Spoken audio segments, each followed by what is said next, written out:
35th Ward Alderman. And I don't know if they're still here, but Diane DeLayden, who's a candidate for Committeeman in the 40th Ward. There's Diane. Robert Murphy from the 39th Ward, Committeeman candidate, was also here. There he is. And if there are any other candidates in the room that I'm missing, I'm sorry. So, we're ready to begin.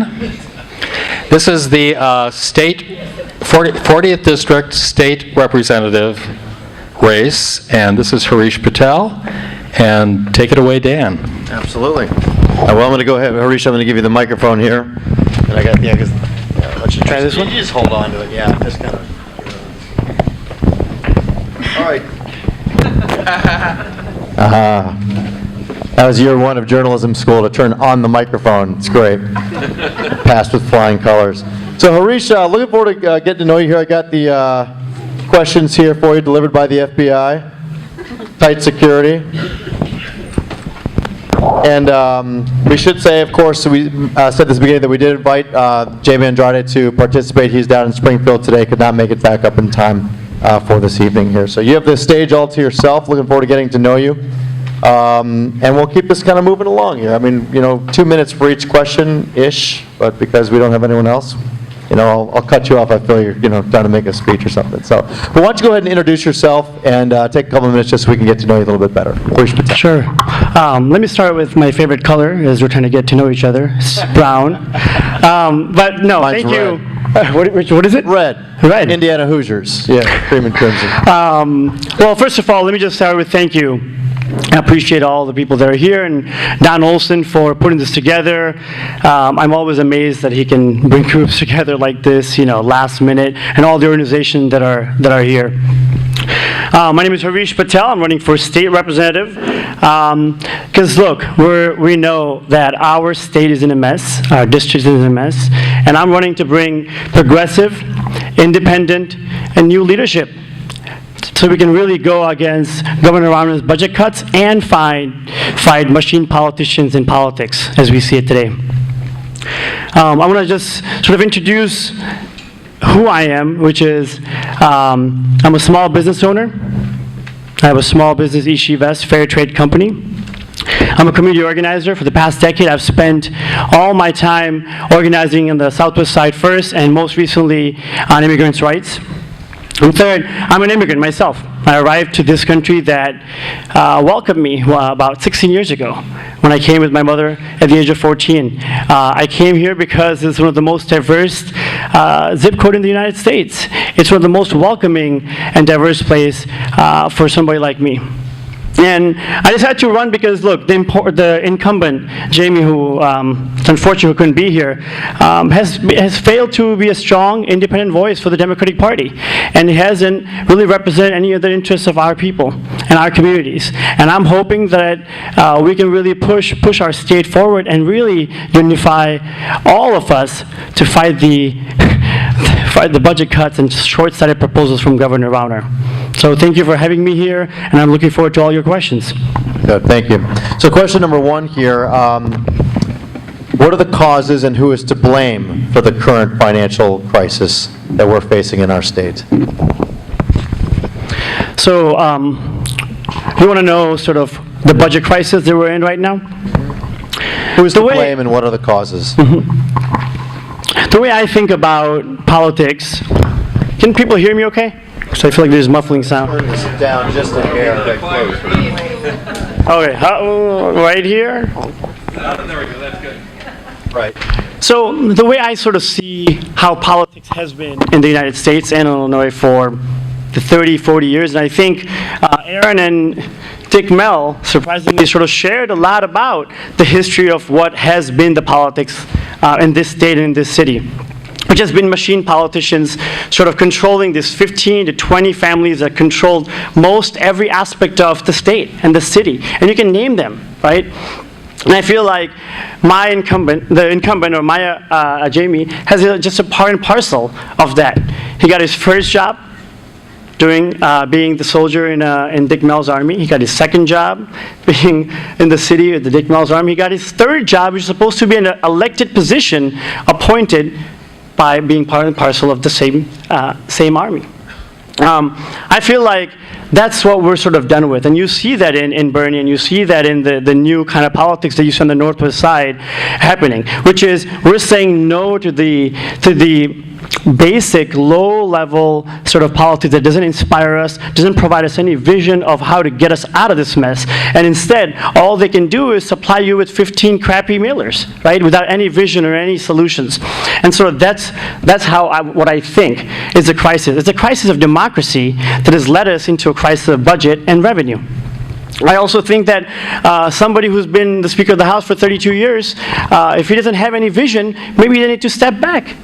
Allow other leadership to take over so we can provide a vision that's better than that. And then you got this short-sighted governor. All he wants to do is cut, and no real proposal for long-term solutions. So either way, I feel like our families are being held hostage between these two. And that's sort of where I am right now. You know, it's covering these stories for 10 years now, and listening to viewers, you kind of touched on this. Many in the Democratic Party obviously upset with Governor Rauner and his budget cuts, and it's hard not to, at least from what I've heard, pass on part of the blame to Speaker Madigan. This is an ongoing battle between the two of them. As a member of the Democratic Party, do you think that there are areas where you would particularly stand up to Speaker Madigan, your potential future boss here? What is he doing right and what is he doing wrong? And how would you make a difference? So it's a hard job to evaluate Speaker of the House or Mike Madigan, possibly the most powerful politician in the state. But the way I sort of see, so it's important to sort of look at how a Speaker of the House comes to play, right? So people vote for elected officials, and then we have an opportunity to vote for the Speaker of the House, right? And the way I sort of see my role is make that more accessible. So one of my first things I'm going to do when elected in March is to take forums like these, and have members of my community tell me who the Speaker of the House should be. That'll be the first thing I will do. And if the Speaker of the House right now does not have a vision to get us out of the mess that partially he has created, and doesn't have a vision that inspires the majority of the electorate, right? Then maybe that person has to step back. So you're saying that perhaps that you would listen to what your constituents would have to say, and then passing on their feelings to the Speaker? That's literally the job title, representative. So you should do that all the time. Is it fair for me to ask then, do you think that the Speaker is doing a good job right now? Somebody mentioned Trump, and it's interesting because at times it is really easy to unify against a common enemy, right? And I think we're seeing that both nationally within the Democratic Party, and you're seeing that locally. Governor Rauner has done one thing that's really good, which is allowed us all to unify.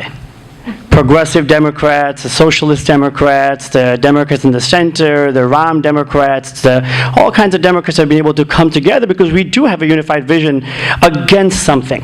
What we're still lacking, though, what are we for? And that's what my candidacy is about. I want us to present a vision for the Democratic Party to get us out of this mess, but then also figure out how we're going to fund our schools, how we're going to get more mental health centers in our neighborhoods, how we're going to make sure that pay-to-play politics doesn't exist the way it does. That's what he hasn't been able to give us. Among your criticisms here of your opponent, who, again, we've can't say this enough, that we extended the invitation, he couldn't be here today. Would you characterize your opponent as someone who has rubber-stamped Speaker Madigan's policies, and is that something you're critical of? So it's for folks who have not grown up in this neighborhood, it's important to sort of just put this into context. So my opponent, as I mentioned earlier, has sort of grew up in the past 20 years, has spent a lot of time as an aide to Dick Mell. First, a soldier in the army of Dick Mell, door knocking, and then being able to get that first job, and then the second job, and then the third job. And so it's really hard for me to believe that Jamie, being the nice guy he is, and he is a really nice person, very approachable, it's really hard for me to believe that he can actually represent more than the two political patrons that he has, which is Madigan and Mell. if you look at majority of his money and where it comes from, these two families have supplied him with more than $150,000 every election that he's had. It's really hard for me to believe that he can represent any other families when two of the families have given him more money than I've raised for my own campaign, right? And so that's the problem. And I think when you heard the committeeman talk about this, this is the problem we're seeing of big money in politics and couple families controlling every aspect of our democracy. That's what's got to stop. So yes, I don't think Jamie can actually represent the interests of this community. And he hasn't in the past 20 years. He's let, as part of parcel of the Dick Mel Army, has let this neighborhood change and gentrify in the worst ways, pushing people out. He has allowed for charter schools to take over in the area, right? When you see that, when you were the aide, when you were doing zoning for 10 years for Dick Mel, maybe you should have stepped in then, and then not taken the votes that he has taken most recently, which is around pension cuts, not once, but twice, right? Those are the kind of things that really worry me. And that's where sort of independent, progressive, bold, new leadership is needed. Okay. You touched on the our charter schools here, so I want to get to here question number 5 here. Generally, what is your view of charter schools? In an environment of major budget cuts, should school districts expand the formation of charter schools?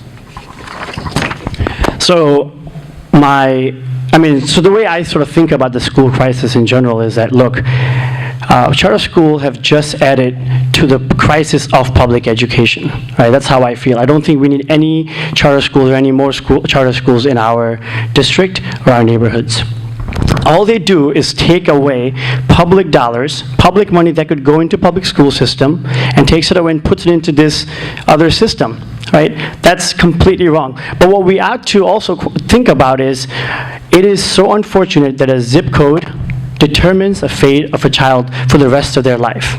Like, we have one of the worst and regressive policies in the United States, wherein property taxes completely control every aspect of my education. So that's what we should be talking about, is how can we rewrite the school funding formula so it's not dependent on property taxes, and it's actually dependent on and should be funded by a progressive income tax. So we can solve the crisis of revenue and not be the last in the nation for state funding for schools.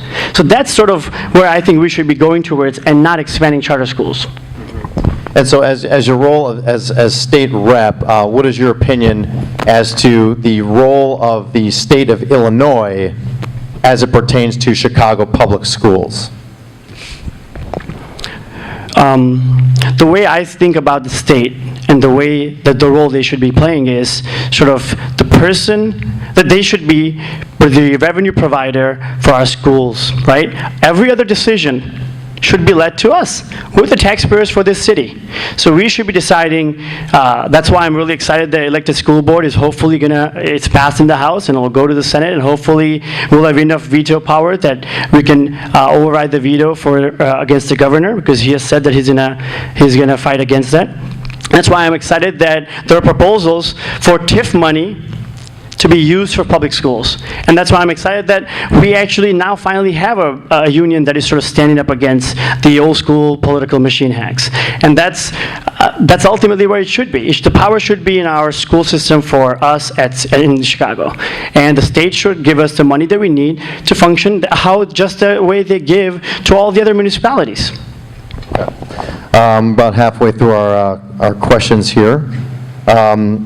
Next one here. Illinois legislators passed 2 laws, SB 1304 and SB 100, designed to address disparities in policing and school discipline between whites and people of color.